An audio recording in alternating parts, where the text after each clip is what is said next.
Hey y'all, it's Kate at Garden Chicken and Cat Rambles, and I'm taking a little bit of break from work just to watch my birds. And I thought I would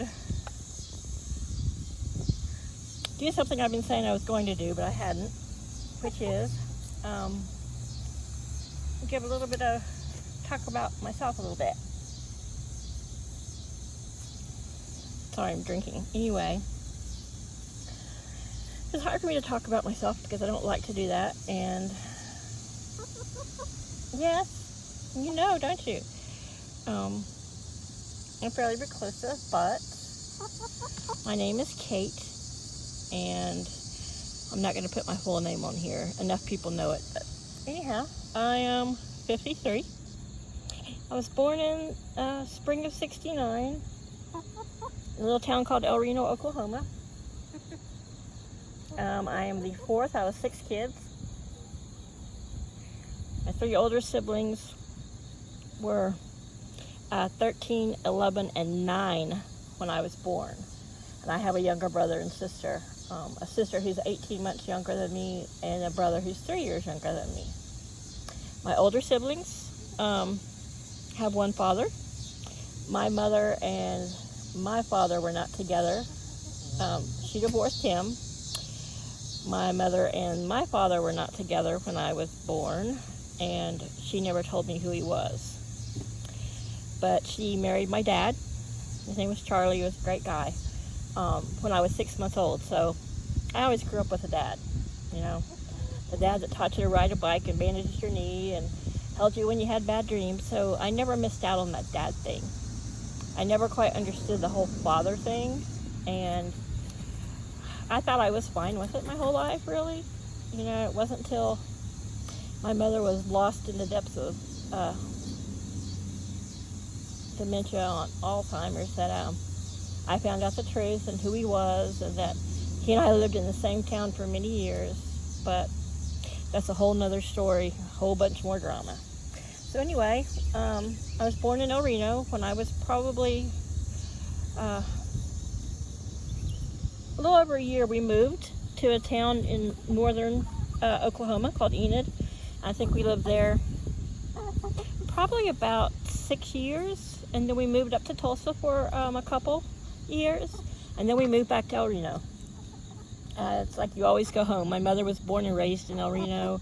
My older siblings were all born there and spent their adolescent years there. So we lived there, and then the summer before I went into 7th grade, back then there wasn't, very few places had middle schools. You know, elementary school was K through 6, junior high was 7th through 9th, and then high school was 10th, 11th, and 12th. So we moved to Oklahoma City that summer. My mom and dad had split up for pretty much just that summer. My mother had gone through a lot. She was having a midlife crisis, for sure, which we knew. She went through a hysterectomy, which totally screws up your hormones. And she didn't know what she wanted, really. My dad, of course, was always in love with her, and he always wanted her, of course. My mom, she was a good person. She was a great lady. She did a good job of raising us. But my mother was one of those women who was never truly happy, never content with her life, even on her best day. And as a kid, I don't think my younger siblings were as sensitive and got it. I did. I was really close to my mom. Though she didn't talk about it. She came from that. She graduated high school in like 1954. Hi. She grew up in that generation where there's certain things you just don't talk about, personal stuff with your children. But I always knew. But as a kid, you know, it made me uncomfortable, and it was kind of scary. So you just put it out of your mind, and you just be a kid. I was a tomboy. I was very, very, I wouldn't say tiny, but I was super, super skinny. So skinny is like you could see my, down my spine, you could see the bumps of my vertebrae. And once a friend of my mom's, who was a bit of a hypochondriac, so her daughter kind of grew up around that, and think I was in a halter top in the back seat of the car, and she was touching my back, and she's like, Kate, what are these growths on your back? You should have them removed. And I just started laughing. And then, of course, all my mom's friends would always say, she must be anorexic. There's something wrong with her. She's so skinny. And I tried to ignore it, but it does kind of, it was still body shaming. And I was just super skinny. That was long before we knew I had a blood disorder. And that was part of the reason I was skinny. Because I ate like a horse. I think when I was 7 years old, I could eat my age in tacos. It was hilarious. But anyway, so I spent most of my adolescence in El Reno. I mean, yes, there were a couple of years in Tulsa and a few years in Enid that I remember, but my constant play pals and friends were my little brother and sister, Tina and Chuck, and we were all pretty close. We were close enough in age, and my older siblings were so much older that, by the time we really were interested in my older siblings and were more of aware of our world, as in more cognizant of, just life. They were married or and out of the house, and we saw them on holidays and, a few times a year. So they weren't the kind of older siblings that got a chance to pick on you. They got to boss you around, but, So, we had a great childhood. We like to say we were poor. We were probably what you would call one of the lower tiers of middle class. There were times my parents did better than others, but my parents were horrible at managing money. It's not something we were taught. My parents never saved, We've all had to deal with it and battle, issues of things you weren't taught, things that were not instilled in you. And, as we became adults and we realized, wow, we wish we would have had a better foundation in this or that as kids. But we grew up, we were okay. We've all turned out okay. A couple have issues here and there, but, got 6 kids. I do have another sister that I found a few years ago. She's the daughter of my father, and he and her mother were not together. Well, they were kind of together when she was born, but her mom got back with her husband, who had been incarcerated, and so my father just agreed to step away, just so that my older sister was able to, she already had half siblings, and so that their family could be more cohesive. So my dad was quite the ladies' woman, I've heard. Well, my father. Charlie will always be my dad. Both my parents are gone now. My dad died in 2016, and my mom passed away in 2018, though my mom had been lost in dementia since about 2010. It got really bad around 2011, 2012. And I've always lived here on the East Coast. Once I graduated high school, like I said, I grew up in Oklahoma City, had a lot of friends, Boomer Sooner, After high school, I went through some personal issues, and I left Oklahoma, lived in Texas for a while, got married to a best friend from high school, and moved up to Missouri. I was married for several years, and we were young. That marriage didn't last. We were great friends, but we weren't great married people. I think maybe we were too much alike. But, we thought, hey, we enjoy each other's company. We love each other. We're best friends. What more do you need for a marriage? Well, you need a lot more. So anyhow, after that, I moved back home with my parents for about 7 months. And that's all I could handle, living amongst my family and with my parents. And, I was already 25 then, almost 26. I turned 25 that year when I was living with my folks. And man, and through the years I had been getting college courses in.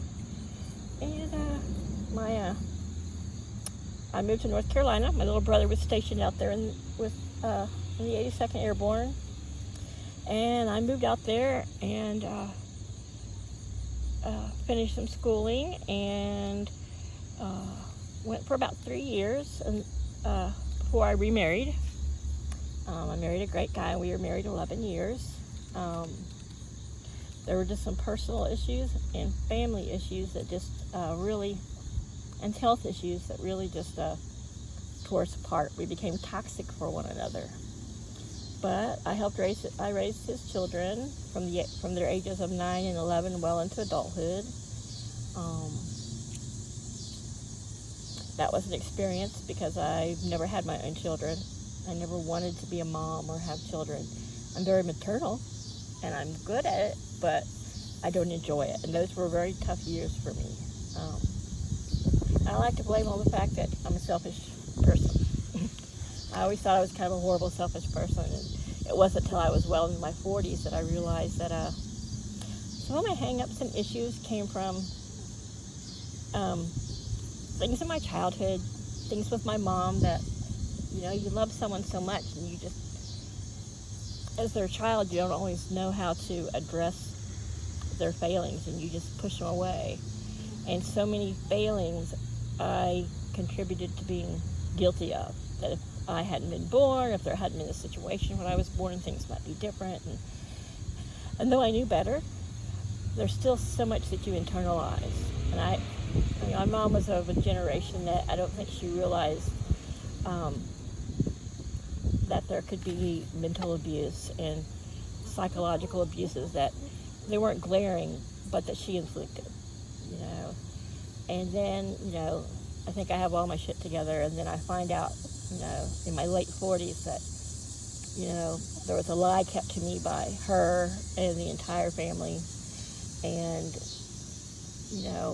a certain time in my life when there was a health issue, when they found my blood disorder and nobody else in the family had it, she couldn't bring herself to tell me the truth. And if she had told me the truth then, and who my father was, I might have had 10 years of a relationship with him, which from my family on his side, which I have met via the internet and over the phone, he probably really would have liked that, and I would have liked that, because I always had been taught to believe somebody else was my father, but I never understood what was wrong with me, why he didn't love me, why he didn't have anything to do with me. And anyhow, like I said, that's a whole different story of drama, and it's the past, and you can't live in the past, and you can't pass everything in the past rule your present. I mean, it affects your present, and it can affect your here and now, but how much you let it and how you cope with how it affects you is all on you. I've always been those people who said, you're 45, 50 years old, folks, get over it, get past it. And now I've learned to eat my words into middle age, because there's things that you don't get over as easy as it sounds like you should, or you don't realize you were internalizing. And I found out I was always a precocious kid, but I found out that I was actually ADD. I was never a hyper child, but and once I was diagnosed and saw a shrink about that for a little while, learned about that, I realized that some of the things that I thought were my feelings, I was really hard on myself. I really, when I would realize that I had done something impulsively, or I would make bad decisions on impulsiveness, or I couldn't stay focused on something, and I just chalked that up to being faulty, that I was just not a good person. I was a bad person, and I think for many years, and in my marriages and relationships, I sabotaged things because part of me just didn't feel like I deserved to be loved, and I didn't deserve for it to work out because I was such a horrible person. So finding out that diagnosis really helped a lot. And while I still worked in pharmacy, I was medicated for it, which that really helped a lot with concentration. But as I retired, I took myself off all that medication. And I just realized that part of my depression came from that I went through in my 20s, 30s, and 40s, which was never severe, and I was never treated for it until after I was 40. A lot of it stemmed from not knowing why I did or acted or was impulsive or couldn't focus on things, So thinking that you're a bad person and that, there's something wrong with you causes your depression. So once I figured a lot of that out, depression, didn't totally go away. I think we all have little bouts of it. My mother was a depressive personality. She was considered what they call a melancholic. I don't know what they call them today. And I have sisters who was bipolar, and we just grew up in a generation where that wasn't diagnosed when you were young, and which in a way is good because we weren't forced to suck down a bunch of medication that made things worse or didn't help. We had to learn to just cope, which that coping has made life difficult for some of us at times, but I'm in a good place. I live on the East Coast. I've lived on the East Coast since I was 25. I love my family, and I think a lot that I want to be close, like I'm missing out on stuff and see them more, but last couple times I went out and I spent like a month, oh my goodness, I was so ready to come home. Though I come home to just my cats, and I have a roommate, and I come home to my garden and now my chickens, and I'm a loner. I'm single. I've been single since my 2011, and I don't mind it. I don't mind being alone. I actually enjoy it. It's easier for me not to have emotional demands and other people's happiness weighing on me, because I take mistakes and failure really hard, and I internalize it, and it eats me up. And if that person's not happy, then it's just my nature to think it's all my fault. And as I've gotten older, of course, and since my divorce, I've learned that that's not the issue. It's not all my fault, and I can't take the blame and swallow all the guilt, because that just eats you from the inside out. So I like not having anybody else's emotional stability depend on me, and though they shouldn't be that way, and they should be happy, within themselves, that's not always how it works, especially when you're in a close, intimate relationship. So anyway, the chickens have left, and we're just looking at grass. They're over here behind me, listening to me, but saying they're behind me. I'm getting ready to hang a shelf right there above that blue bin. That blue bin is their food bin. I'm going to use some paracord and hang a shelf from the ceiling that I can put some supplies on. Like I have a big bag of Saturday evening lime and just other things for the coop. And that way things that I need for the coop coming down to the rainy season can be put up on a shelf. But that's a little bit enough about me. I'm a writer, very artistic, creative, crazy imagination. And, now I'm into my 50s, and I'm just living it one day at a time. So I'm going to end this. I feel weird having talked even that much about myself. It's just, maybe just life experience. I don't share a lot with people. I have trust issues just because there are a handful of people who know my whole story, and maybe 2 people in this world that I might talk to about things that bother me and issues, but I just keep it to myself. I've learned that often the more people know about you, that's just more fuel for them to hurt you. It's more shit for them to use against you or to judge you by, and that kind of shit just eats me alive. So anyhow, you can see the drill and the power screwdriver there, the Ryobi's. I'm getting ready to go in there and hang the, I just call it the header board, but the top heavy frame board I'm going to use, like I said, those 2x6s, and to hang my door from. And hopefully by the end of the weekend they'll have their coop door up, and next week we're supposed to be getting into the 80s, but I think it's not supposed to get above like the mid 80s. So I may leave the shade cloth up around their coop for another week, for next week, but by the end of September for sure I'm going to take it down. And that's kind of just where I'm at and what I'm doing today. Just chatting with you guys. I want to thank all my subscribers, all 54 of you. Thank you, bless you, and hope you enjoy my videos, and I hope this lets you in on a little bit of who I am. I'm just Kate. I'm just me, you know. What you see is what you get. I don't know what else to say. Just, I love you and thank you. Please like and subscribe and share my videos. And I'm going to close this out looking here at my beautiful, colorful, handsome rooster, Laddie Roo. Thanks, everybody. Have a great weekend. Bye.